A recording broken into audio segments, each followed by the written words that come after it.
بہت کچھ ہوا ملک میں اور ہو بھی رہا ہے اور ہوتا رہے گا.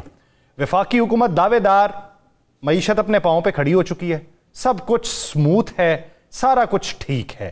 لیکن ماضی قریب میں ہم نے پیپلز پارٹی کو دیکھا، اس نے بیڈ گورننس کے الزامات لگائے پاکستان مسلم لیگ نون پہ، اور یہ کہا کہ گڈ گورننس میں کمی رہی ہے. وہ بات وعدوں کی نہیں تھی کہ وعدے پورے نہیں کیے، گورننس کے اوپر بات تھی. تو پھر کیا اس چیز کو آن کرتے ہیں جو میاں نواز شریف صاحب نے کہا کہ ملک پاؤں پہ کھڑا ہو چکا ہے، اب یہ کسی احتجاج دھرنے کا متحمل نہیں ہو سکتا؟ دیکھیں، دو بنیادی باتیں اس کے اندر. ایک تو ہے ملکی معیشت، اس کے اہداف اور اس کے اشاریے تو اچیو کیے ہیں گورنمنٹ نے کہ کہاں ایک طرف ڈیفالٹ پہ جا رہا تھا اور کہاں اب اسٹیبلٹی آئی ہے. ابھی پروگریس نہیں ہوئی ہے، ابھی اسٹیبلٹی آئی ہے اور پروگریس کی طرف جانا ہے. دوسرا ہوتا ہے پبلک سروسز، کہ عوام کو اس معیشت کے استحکام کا فائدہ پہنچے. تو وہاں آئی تھنک کہ ابھی بہت کام ہونا باقی ہے کہ عوام کو وہ سروسز جو ہیں پبلک سروسز کی مد میں، تعلیم کے میدان میں، صحت کے میدان میں اور دیگر میونسپل سروسز کے میدان میں، انفراسٹرکچر کے میدان میں، وہ ثمرات عوام تک پہنچنے. جہاں تک اختلافات کا معلوم تعلق ہے یا یہ کہنا کہ جی وہ وعدے پورے نہیں ہوئے، وہ ایک مخصوص نوعیت کی بات ہے جو پاور شیئرنگ فارمولا کولیشن بناتے ہوئے، الائنس میں جاتے ہوئے طے ہوا تھا، جس میں کہ وفاق سے جو فنڈز آتے ہیں صوبوں کو، خصوصاً سندھ کو، اس کے اندر جو ہے وہ دیر سویر ہو رہی ہے، وہ وقت پہ جو ہے وہ ڈسبرس نہیں ہو رہے. دوسری بات تھی کہ جو ایسے معاملات ہیں جو کہ قومی نوعیت کے ہیں یا قانونی نوعیت کے ہیں یا لیجسلیشن کے معاملات ہیں، وہاں پہ پراپر کنسلٹیشن نہیں ہو رہی. یہ تو چیئرمین صاحب خود اپنی اسپیچ میں بھی کہہ چکے ہیں. تیسری بات جو امپورٹنٹ ہے وہ سندھ کے اندر ایک چیز کو لے کر ایک جو ایشو بنا ہوا ہے، وہ کینالز جو نکالی جا رہی ہیں، اس پہ سخت احتجاج ہے، اختلاف ہے. اس حوالے سے سندھ کے وزیر اعلیٰ متعدد خط لکھ چکے ہیں پرائم منسٹر صاحب کو اور ان سے ریکویسٹ بھی کر چکے ہیں کہ ان ایشوز کو CCI کی میٹنگ بلا کر، جو کہ ایک آئینی فورم ہے اور ہر 90 دن میں ہو جانا چاہیے، وہ اب تک نہیں اس کا انعقاد کیا گیا ہے. تو CCI کی میٹنگ کو بلا کر ایسے ایشوز جو بین الصوبائی ہیں اور وفاق کے ساتھ صوبے کے معاملات ہیں، ان پہ ڈیسیجنز اس فورم پہ لیا جائے. تو مختلف چیزیں ہیں. یہ بات تو سب مانتے ہیں کہ ملک کے حالات جو ہیں، معاشی حالات خاص طور پہ، وہ بہتر ہوئے ہیں، مستحکم ہوئے ہیں، اشاریہ درست ہوئے. اچھا، آپ چونکہ رضا بھائی عوام میں بڑی گہری نظر بھی رکھتے ہیں اور عوام میں رہتے ہیں، آپ عوامی ان سیاستدانوں میں ہیں جو عوام سے ہیں. مجھے 2-4 چیزیں سمجھ نہیں آتی. یہ کل بھی ہم نے پوچھا، بتاتا کوئی نہیں ہمیں، کہ ہم کہتے ہیں کہ اعداد و شمار بھی بڑے بہتر ہوئے ہیں، اشاریے بھی بہتر ہوئے ہیں اور ملک بھی اپنے پاؤں پہ کھڑا ہو گیا. عوام کیوں نہیں اپنے پاؤں پہ کھڑی ہو سکی؟ عوام کی ٹانگیں کیوں کاٹ دی گئی ہیں؟ عوام کیوں بھوک سے مر رہی ہے؟ عوام کیوں چیخ رہی ہے؟ ہر چیز جو ہے آسمان کو چھو رہی ہے، مہنگائی جو ہے. تو اس پہ کیا عوام پاؤں پہ کھڑی ہوگی یا ملک پاؤں پہ کھڑا ہو گیا؟ اب ملک کس کو کہتے ہیں اور عوام کس کو کہتے ہیں، یہ بھی ذرا ہمیں تھوڑا سا بتا دیں.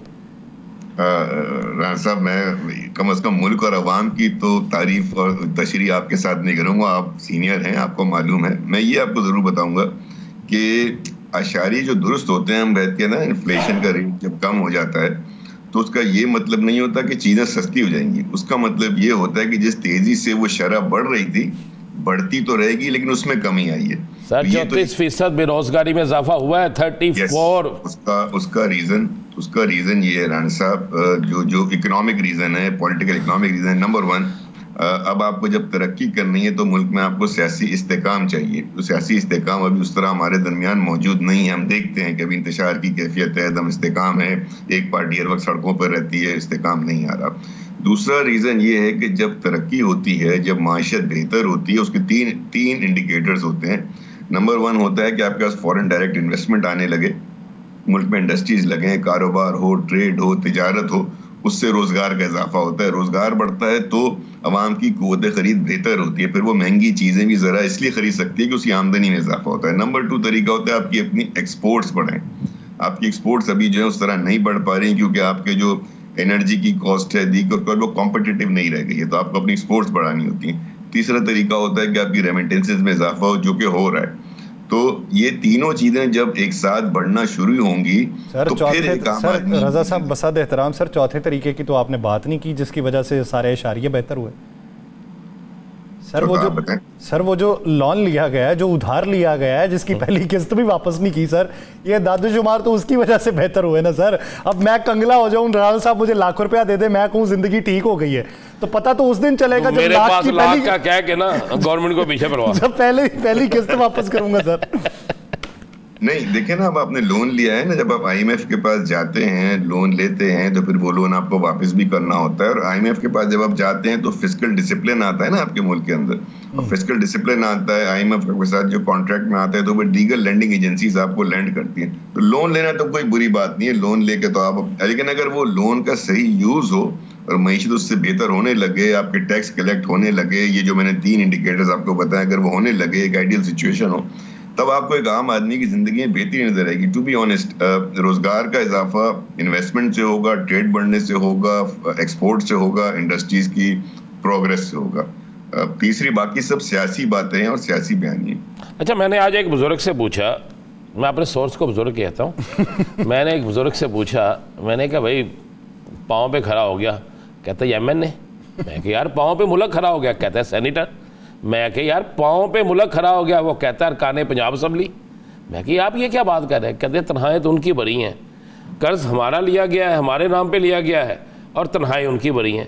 تو اشاریے سر, یہ جو اشاریے ہیں سارے بڑے لوگوں کی طرف ہی جاتے ہیں. قرض ہم لیتے ہیں, آپ نے بڑا اچھی بات کی کہ ادا کرنے کے لیے, ہمیں صرف لیکن تنہائیں بڑھانے کے لیے. لیکن نا کہاں ایک جانب رانا صاحب آپ دیکھیں نا, ابھی چند ماہ بلکہ چند ماہ کے پہلے کی بات ہے کہ ملک میں تمام اکنامسٹ جو ہیں وہ کہہ رہے تھے کہ ڈیفالٹ ہو جا رہا ہے. خدا نہ خواستہ اگر ہم ڈیفالٹ کی طرف چلے جاتے تو آج کیا پوزیشن ہوتی ہے ہماری. لیکن ہم اس کیفیت سے باہر آئے ہیں, تو اس کیفیت سے باہر آنے کے لیے آپ کو تمام تر لونز کی ضرورت پڑی, اپنے دوست ممالک سے آپ نے ڈپازٹس لیے, یہ تمام چیزیں آپ کو پڑی ہیں, تو اس سے اب ایک اسٹیبلٹی آئی ہے. تو میں آپ کی بات سے بالکل ڈس ایگری نہیں کر رہا. جہاں تک آپ نے کہا کہ تنخواہوں میں اضافہ, میں اس کا حامی ہوں رانا صاحب. میں سمجھتا ہوں کہ ممبران کی تنخواہوں میں اضافہ ہونا چاہیے. اگر بہت پچھلے کئی سالوں سے وہ اضافہ نہیں ہوا تھا تو کم از کم اس پروپورشنیٹ ریٹ کے حوالے سے جتنے سالوں اضافہ نہیں ہوا تھا اتنا تنخواہ میں اضافہ ہونا چاہیے. پھر اس اعتبار سے تو سر کم از کم وہ جو مزدور کی بنیادی اجرت پاس ہوتی ہے اسمبلی کے ایوانوں سے, اس کے اوپر ہی عمل درآمد کروا لیا جائے تو سر یہ بہت سارے جو بتایا نا, جو آجر ہوتا ہے, جو اس مزدور کو رکھتا ہے, اس کو کون منع کرتا ہے کہ وہ جو ہے وہ منیمم ویج پیمنٹ سے زیادہ دے دے. اس کو یہ تو کہیں پابندی نہیں ہے کہ آپ نے یہی دینی ہے, وہ تو زیادہ دے سکتا ہے, لیکن وہ بھی کیا کرے جب اس کا کاروبار اس طریقے سے ترقی نہیں کر رہا, اس کی آمدنی نہیں ہو رہی ہے.